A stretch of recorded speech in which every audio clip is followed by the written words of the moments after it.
get our brains really thinking about persuasive writing, I'm going to read you this book. Has anyone read it before? No. It's called The Wonderful Towers of Watts. I'm going to stop before the ending, so don't give away the ending, okay? And it's by Patricia Zelver. It has really nice pictures by, I think her name is pronounced Fernée Lassac. And I'll just start. A lot of people thought Old Sam was crazy.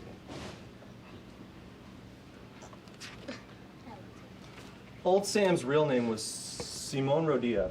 Simone Rodia had come from Italy as a young man and spoke with a thick accent. He bought a little bungalow in Watts, a poor neighborhood that was half town, half country, outside the city limits of Los Angeles. On weekends, Old Sam walked down to the vacant lot by the railroad tracks and collected things that people thought were better thrown away. He brought home blue milk of magnesia bottles, broken bits of colored pottery, even pieces of broken mirrors. Sometimes he paid the neighborhood kids pennies or cookies to bring him empty green soda pop bottles and sacks of seashells. What does Old Sam want with all that junk? People wondered. One day, to the neighbors' amazement, something strange and beautiful rose up over the fence in Sam's backyard. It was a lacy web of steel covered with a skin of concrete in which Old Sam had stuck glittering bits of tile, glass, mirrors, pottery, and seashells. Was Old Sam building a fairy castle? A church spire? A tower on which he could climb up to the sky? Everyone stared in wonder at Old Sam's creation.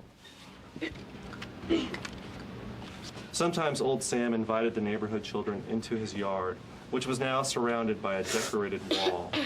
Inside, the children found a magical city with little streets, squares, and fountains. The walks and walls were covered with starfish patterns, heart shapes, seashells, colorful tiles decorated with peacocks, and a golden bumblebee. Stuck into the cement were all sorts of curious objects which Old Sam had collected over the years. A teapot spout, a cowboy boot, faucet handles, horseshoes, even willow-ware plates. I can see that too. Megan? I really like this picture, and it gives you a really good description. Yeah, great descriptive writing, all those It's details. like a movie in your mind. Yeah. Tim, how do you think they feel about They feel happy because he did something for their children and them, so they can have fun instead of having to go down to the park. They can go to Old Sam's house to play on the stuff and to look at all the patterns that he did. Yeah, I agree with you. He's really given 30 years. Yeah, he's really given something to his neighborhood. Now here's where I'm going to need your help. Los Angeles grew up around Watts. The city officials decided the towers must be dangerous. They could fall down in an earthquake or in a windstorm. After all, they said, Old Sam was not an engineer. And I'm going to stop right there. Tear it down. I'm not going to tell you what happens. Is it true? Because these people had to do something. They had to talk to the people from the city. Now, if you were one of the people who lived in the neighborhood, I want you to think about what those people would feel like. What was it? Mr. Hanson, is this true? This is a true story, yeah. That's how it looks like. Now, I'll let you you can talk to a neighbor for 1 minute. What do you think those people would feel like about?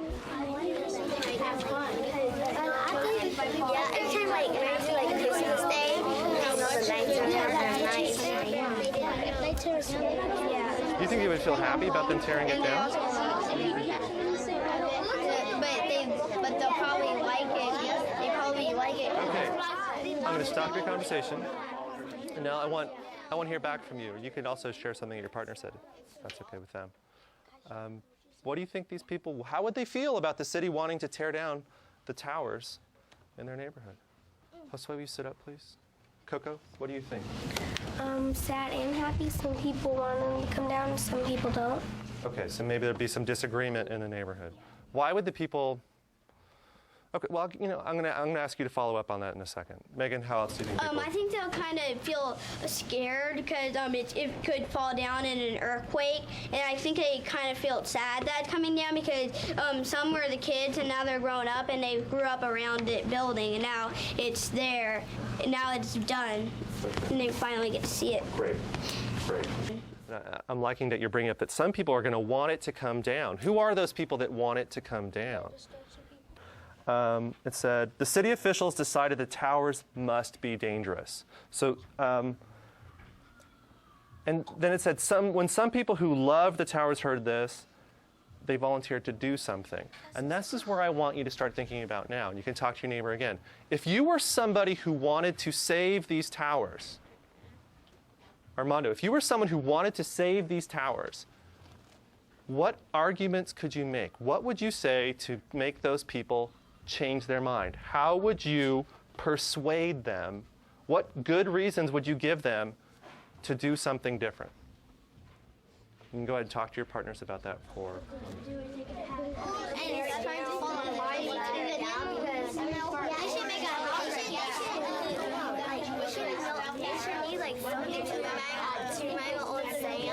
If they were going to tear down those towers that was in our neighborhood. I ask you to stop in 3, 2, 1. Okay. Now here's how we're going to organize this. So I want to get some of these ideas up here. So some reasons to save the towers that people could say, and some reasons to tear down the towers that people might say. Cheryl. Save the towers because they should need like something to remind me of old Sam, like his art and everything. Okay, so one reason would be to remember old Sam. Okay. Great. That's a good reason. Leroy. Save the towers because they need somewhere so that where the kids can play and have fun. That's why Sam built it, so everybody can have fun. Okay, save the towers because it's a place. People can have fun. Okay. I'm just going to abbreviate it a little bit. Place to have fun is a good reason. Okay. Christopher. Tear down? Tear it down. Why? Because it might fall. Okay. People might get hurt. Because, all right, so I'm going to just write, it might fall.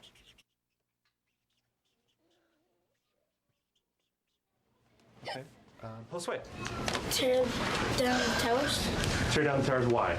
because it has glass and if it falls, people might get hurt. So are you saying if the glass breaks off, it could hurt people? Okay. Falling, because just falling glass, was that kind of what you're saying? Okay. That covers your reason. Carlos. Yo no quiero que se caiga porque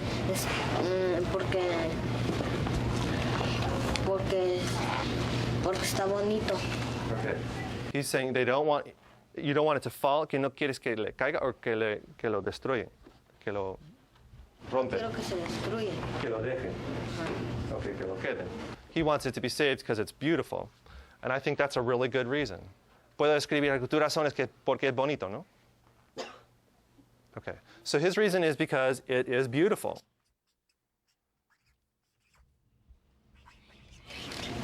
You should put wonderful. Wonderful, yeah, like the title of the book. Lots of great reasons here. Isaiah. I got another reason why they should tear it down too, because like if they if the kids play on it, if they go like climb all the way up, then they could fall too, and then they'll get hurt, and that's the reason why they could tear it down. Okay, that is a great reason, Isaiah, to tear it down. Kids climbing on it could get hurt. So help me say that in a couple words that I could fit right here. If children climb on, they will get hurt. Okay. Should I say climbing children could get hurt? Climbing children. Children who climb on it. You know what I'm saying? Children who climb on, who Okay, children climbs who the climb. towers will get hurt. Children who climb. The tower get hurt will get hurt. The tower. Could get hurt. Okay. Tower Could fall could and get hurt. Lots of good reasons on both sides here. Mandy. See the towers because it's like a masterpiece of him, and he built it for the kids to enjoy. Yeah. Okay, there's two reasons there. It's a masterpiece. It's an art masterpiece. Something that people should be able to see for years and years and years, and also for the kids. I'm going to stop. I'm going to finish the end of the story. I use writing models a few different ways in class. And in this case, the book that I read was a model of how communities respond to problems. And that was to get kids thinking about making arguments. What would reasons be for pro or con? So I'll just back up to that whole page so you can kind of get back into the story. Los Angeles grew up around Watts. The city officials decided the towers must be dangerous. They could fall down in an earthquake or in a windstorm. After all, they said, Old Sam was not an engineer. When some people who loved the towers heard this, they volunteered to make a wind load test to prove the towers were safe. And what that basically means is it tests the building to see if the wind, they kind of pull on it and push it to see how the wind would affect it and if it can stand up to the wind. The towers passed the test and were saved. I used the book to model a process where people would advocate for something in their community. And I really wanted this to be a way, it was a writing lesson, but it was also a way for them to think about their neighborhood and to think about where they live and who can help with what. Teachers are always trying to figure out how to manage time, and there are teachers who are making some really good decisions about how to layer in the reading that needs to support a particular study and writing into another time of the day. Once you realize that the curriculum of writing, of product, is in text, it's in how things are written, then the potential is endless because you're surrounded by text in schools. You just have to learn to look at them like a writer.